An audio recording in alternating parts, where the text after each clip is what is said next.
update on the DirecTV negotiations? Oh, you stole my question. Come on. I probably should have just started with that.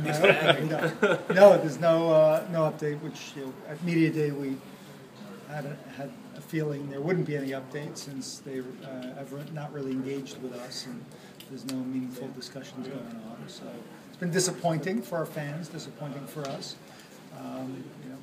Some hope that if their deal goes through and there's new ownership, there'll be more fruitful conversations, hopefully, because we have a great relationship with AT&T. But I know it's been very frustrating for our fans that DirecTV is refusing the network for their customers and our fans. Have you tried to reach out to them at all? Or? Oh, yeah. Okay. Yeah, we do regularly. But no new news. They're only dealing with the big conglomerates at the moment, apparently. And for people who really haven't been following this sort of back and forth, the gist of the contention there is, what is it? Is it basically, Well, you really have to ask them. I mean, they're obviously not wanting to take new networks if they don't have to. Obviously not listening to their customers, their fans who want it out here, because we've offered it to them on exactly the same terms the others have taken, and we've got a lot of distributors that are taking the network, big and small. Comcast, Time Warner, Dish, AT&T, and then small cable companies. So we know it's a fair offer. It's certainly very competitive and good value compared to SEC and Big Ten, which they're taking. So there's really no good, legitimate, objective reason they would have, except that they don't want to take networks and want to keep their costs down. Larry, what did you make of the recent dispute between Fox and Dish? I had every confidence they'd work it out. Unfortunately, this is a side of the business that's really frustrating for fans if they're not sure if they're going to get to see a game or not. No one likes to have to worry about the business negotiations between broadcasters and distributors. But we talked to Fox early on when we heard that there was a dispute. We started hearing some rumblings that this game might be at risk not being on. We made it clear to them we wanted to see it on.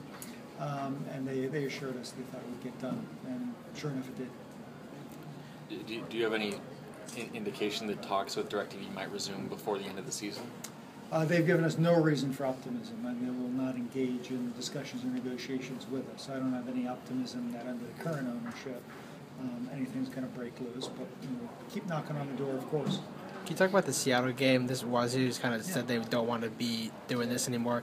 Do you still want this to be like an opportunity maybe for UW, even though they just renovated their stadium? Did you talk to them at all? Any other talk about that? I've talked to Bill Moose about it tonight, and certainly understood the strategy to be here for a few years. Obviously have a lot of alumni here and good promotion for the school, but then again they've got a huge investment in their new facilities back in Pullman, so I completely understand. And that's really happened up and down the conference.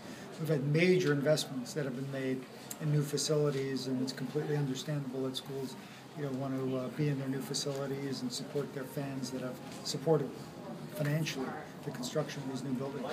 Did Bill express any other priorities or asks to you when you talked?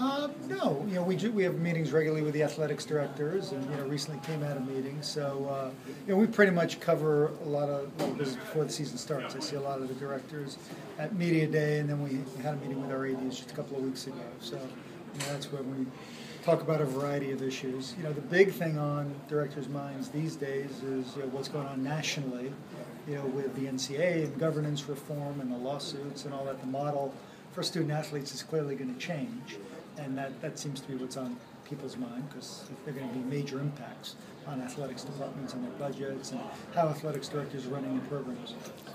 These odd kickoff times, and even in basketball, odd tip-off times, fans have expressed some displeasure. Is that a priority, or is that the way it is now?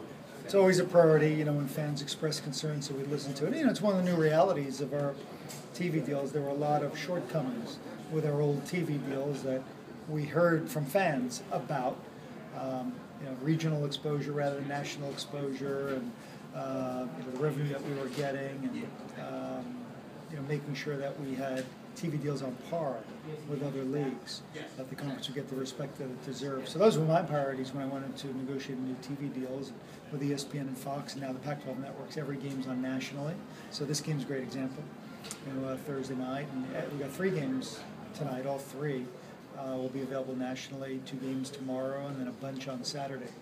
So, with that commitment to get every game on nationally between ESPN, Fox, and the Pac-12 networks, and with the revenue that we've got, we've had to show a lot more flexibility in terms of when we play games.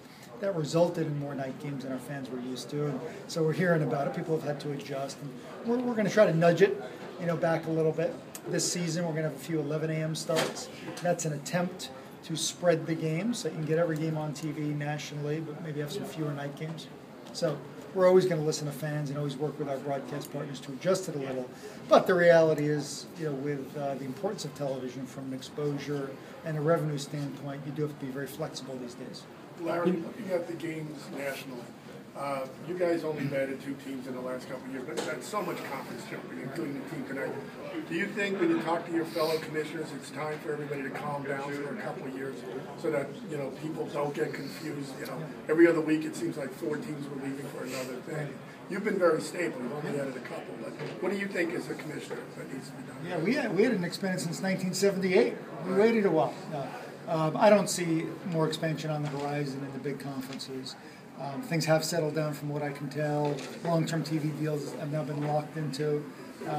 If you look at the history, you'd never say never, right? I mean, every 10 years, 15 years, you do see some of these seat changes, but I don't see anything near term. I think we are definitely entering a period of calm stability. And you mentioned the TV deals. One of the big things with the Pac-12 was you'd have great games on a Saturday night that nobody would watch east of the Mississippi, and they'd be stunned at teams in Oregon. Or I remember ASU beating Nebraska 15 years ago, and nobody saw that.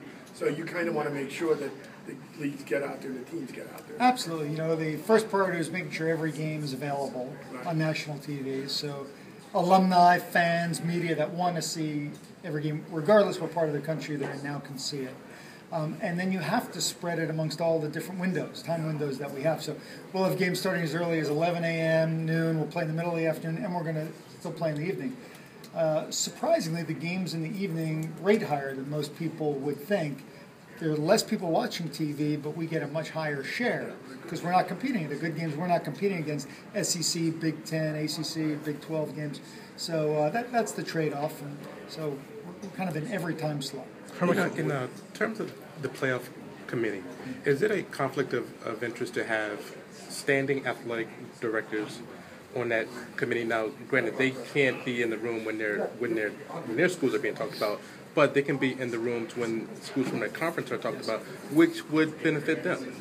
Yeah, that's certainly a concern. There's a balancing act with the selection committee. On the one hand, you want knowledgeable people that are close enough to it that they have a feel, will make the right decision. Although you get people from different backgrounds. We've got some athletics directors, we've got former coaches, and then we've got some other more independent people. Anyone that's considered an insider, an expert, is going to have some affiliation. So I think we recognize that going in.